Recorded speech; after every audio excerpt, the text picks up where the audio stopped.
তাজমহল এবং এই পিরামিড একই মালিকের, মানে একই টিকিটের অন্তর্ভুক্ত। 200 টাকা টিকিট তাজমহল এবং পিরামিড দুইটা মিলাই হচ্ছে 200 টাকা।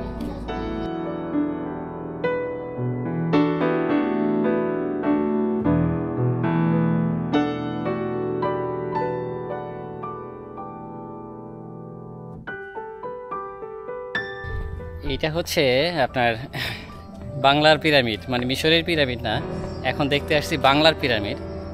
পিরামিডের আদলেই এটা তৈরি করা, ভেতরে মমিও রয়েছে।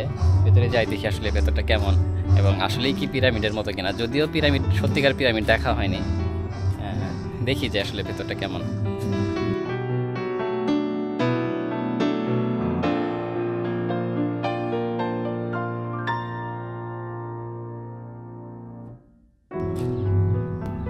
যদিও মানে পিরামিডটা হয়তো আপনার বিভিন্ন ব্লক দিয়ে তৈরি করা, এটা সিমেন্ট দিয়ে হয়তো ইট দিয়ে একদম প্লেন করে তৈরি করা হয়েছে। ভেতরে পিরামিডের ভিতরে সম্ভবত মমি রয়েছে, ভেতরে দেখি আসলে কি অবস্থা।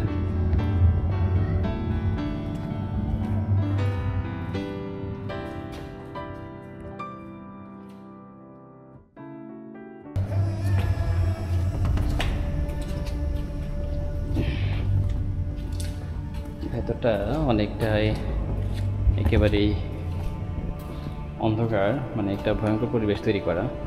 এখানে কিছু মমি রাখা হয়েছে, এগুলো প্রকৃত মমি না, মমিরা বলে কাজ করে, এটা মমি বানানো মমি আর কি।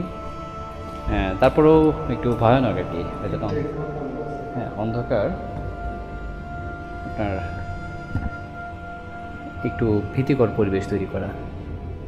উপরেরটা যদিও উপরটা দেখা যায় না, একেবারেই অনেক উপরে।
পিরামিডের ভেতরটা অনেকটা একটু অন্ধকার এবং ভয় লাগে। যদি বাচ্চারা আসে, আমার মতে বাচ্চাদের ভিতরে না নিয়ে যায় উত্তম।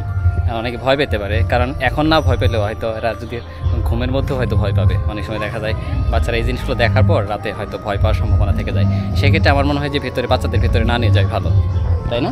আপনি কি মনে হয় যে আসলে? না, ভিতরে বাচ্চাদের না নিয়ে ভালো। হ্যাঁ, যদি সাহস থাকে তাহলে যাবে, কিন্তু না নিয়ে যায় সবচেয়ে উত্তম। আমি নিজেই তো ভয় পাচ্ছি, তাই? হ্যাঁ, আমি নিজেই পেয়েছি।